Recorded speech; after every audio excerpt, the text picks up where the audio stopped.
Não, não tem jeito não. Se você não conhecer alguns detalhes da história de Roma, principalmente o período do Império Romano, você não vai conseguir entender, bom, pelo menos entender do jeito que deveria, tá bom? Os escritos neotestamentários, ou seja, os livros, as cartas do Novo Testamento que anunciam a mensagem e a obra de Jesus. Não sabia disso, não? Pois é. Então deixa eu te dizer por que você tem que conhecer um pouco sobre Roma e sua história impressionante.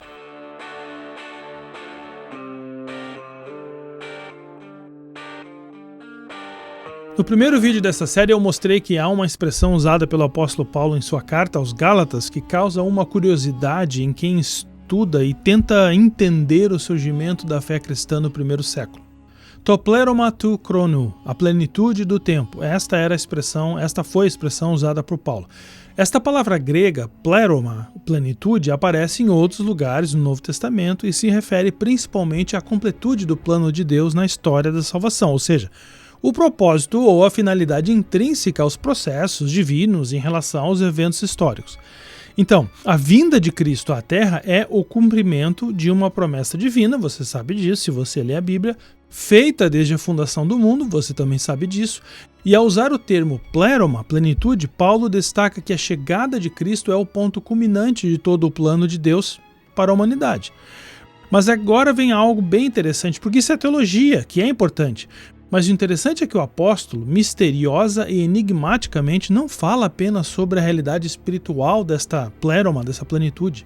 Paulo está ciente de tudo o que estava acontecendo ao seu redor e ainda sobre o que iria acontecer nos séculos que se seguiriam ao longo da trajetória da igreja cristã nascente. Paulo claramente afirma que houve um momento específico dentro da história humana, to pleroma tu chrono, devidamente e devidamente designado em que Deus escolheu enviar Jesus Cristo ao mundo, nem antes, nem depois, foi naquele momento exato. Paulo diz que tudo estava perfeitamente preparado para a chegada de Jesus, tanto em termos espirituais quanto em termos históricos. Nunca antes de Jesus e nunca depois de Jesus, os mundos judaico, greco e romano se encontraram de maneira tão particular como aconteceu no período em que Jesus nasceu, ensinou, morreu, ressuscitou. Pois bem, não há como fazer um único vídeo para discutir a contribuição dessas três civilizações, tá bom? Judaica, greca e romana, seria muita coisa.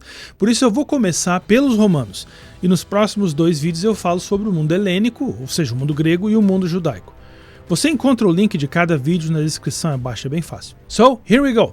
A civilização romana teve início de acordo com a tradição histórica no século VII, no século VIII, na verdade, antes de Cristo, mais especificamente em 754 ou 753, embora essa data seja amplamente discutida pelos historiadores hoje em dia.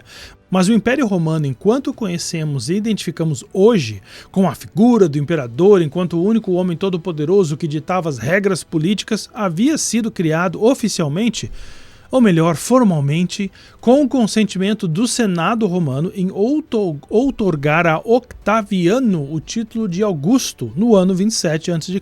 E essa é uma história muito complexa que será discutida em outros vídeos. Agora veja que interessante, há hoje um forte argumento histórico, e eu acredito que seja verdade, de que há um pequeno erro na data de nascimento de Jesus. Data essa estipulada pelo monge e astrônomo Dionísio no século VI, a pedido do Papa João. Historiadores hoje, eles acreditam que Dionísio cometeu um pequeno erro, já que evidências baseadas em datas fornecidas por fontes históricas contemporâneas à antiguidade, como Flávio Joséfo, por exemplo, e muitos outros, sugerem que Jesus teria nascido, na verdade, entre 6 e 4 a.C., durante o reinado de Herodes, que morreu em 4 a.C. Jesus é fascinante até nisso, né? Ele é o único homem da história a nascer antes dele mesmo.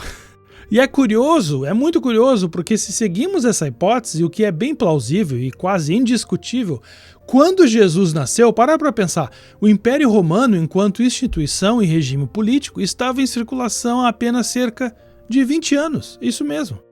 E por que isso é tão importante para a nossa jornada histórica acerca dos escritos do Novo Testamento e o surgimento da Igreja?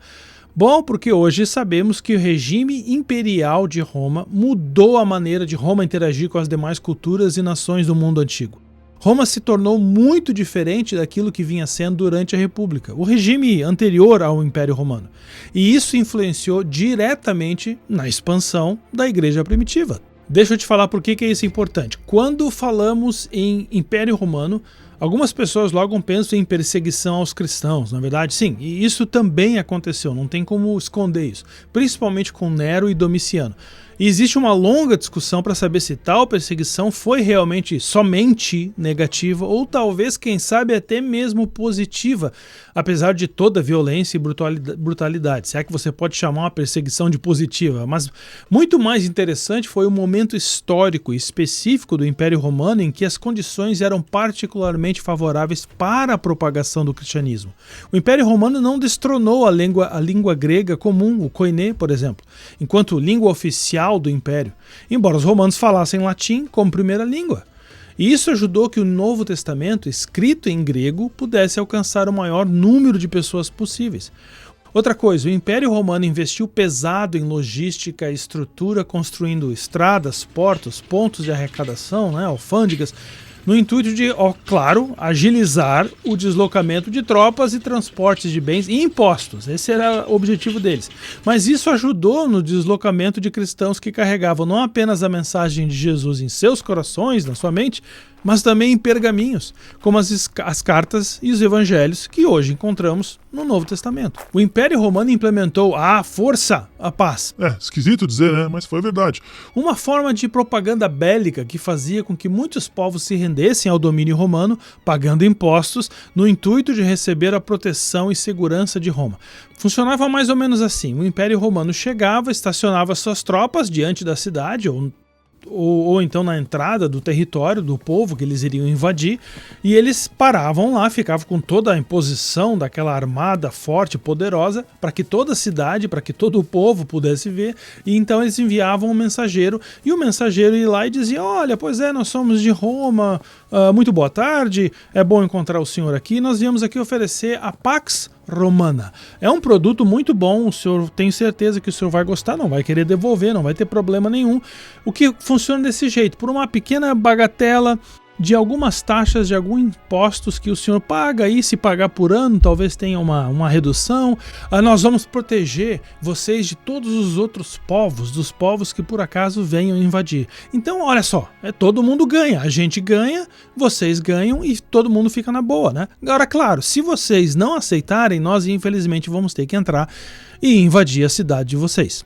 Agora, isso é muito interessante, porque na verdade hoje se sabe que alguns povos enviavam mensageiros, diplomatas a Roma, pedindo para que o Império Romano tomasse conta do território deles, a fim de que eles pudessem desfrutar dessa Pax Romana. Olha só como funcionava. Parece incrível, mas há indícios arqueológicos em tratados escritos em pedras e placas de bronze, mostrando que, usando uma linguagem mais apropriada aos dias de hoje, tá bom? Saía muito mais barato pagar tributos para Roma e mais aceitável lidar com as imposições e opressões romanas do que ter que lidar com os saques e invasões de povos considerados bárbaros. Incrível, né? Um grande exemplo dos supostos benefícios dessa Pax Romana é o próprio Mar Mediterrâneo, que antes infestado por piratas acabou se transformando em um lago romano, após a vitória de Roma contra a cidade de Cartago, no norte da África, e o trabalho árduo de Pompeu, o Grande, que havia prometido, uma promessa de campanha,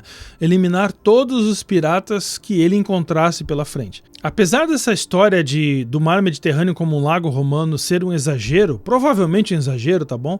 Já que a pirataria no mundo antigo era diferente daquela que ocorreu no início da Era Moderna, no Atlântico e no Caribe, e certamente muito diferente da pirataria hoje, essa história serve para ilustrar a realidade do poder e abrangência da Pax Romana imposta pelo Império nos dias de Jesus. Otaviano, agora então César Augusto, após ter sido declarado o único regente de Roma, terminou com as guerras civis e a população passou, isso não tem como negar, a experimentar uma ausência de conflitos entre povos, conflitos muito violentos que não havia sido possível nos últimos 100 anos. Era muito mais seguro andar nas ruas de cidades iluminadas e repletas de soldados romanos, claro. Era muito mais seguro e mais rápido viajar pelos vários cantos do mundo conhecido após os romanos terem construído estradas, vilas, barricadas militares e hospedarias, claro. Para você ter uma ideia, os cálculos mais aceitáveis hoje estimam que, no auge do desenvolvimento de Roma, 29 grandes rodovias militares radiavam da capital e todas as 113 províncias do Império, todas as províncias, eram interconectadas por 372 estradas. O total construído compreendia mais de 400 mil quilômetros de estradas. Peraí, se a circunferência da Terra é 40.075 quilômetros, quer dizer que as estradas construídas pelos romanos dariam 10 voltas no planeta? Pois é. Por isso você já deve ter ouvido, todos os caminhos levam a Roma. Embora a expressão mais correta seja algo parecido com milevi aeducunt homines per secula Roman, ou seja, milhares de estradas têm levado pessoas a Roma ao longo dos séculos. E é aqui que a gente conecta o desenvolvimento da igreja e a distribuição dos livros do Novo Testamento com a história do Império Romano. Por exemplo, Paulo, o apóstolo, e seus companheiros de missão, e muitos outros cristãos da igreja nascente, certamente se beneficiaram muito de toda essa estrutura proporcionada por essa política expansionista de Roma em muitos aspectos. Por isso, voltando lá no começo do vídeo, se você é cristão, um seguidor de Jesus Cristo, eu quero te convidar a estudar, ler, conhecer a história. E a história do Império Romano em seus 2 primeiros séculos é muito importante para a fé de todo cristão.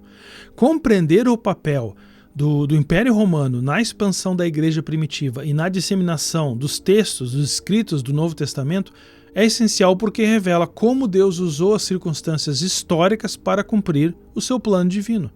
As vastas redes de estradas, a língua grega comum, o koiné, mantida por Roma e a relativa paz, a pax romana, criaram as condições perfeitas para a rápida propagação do evangelho.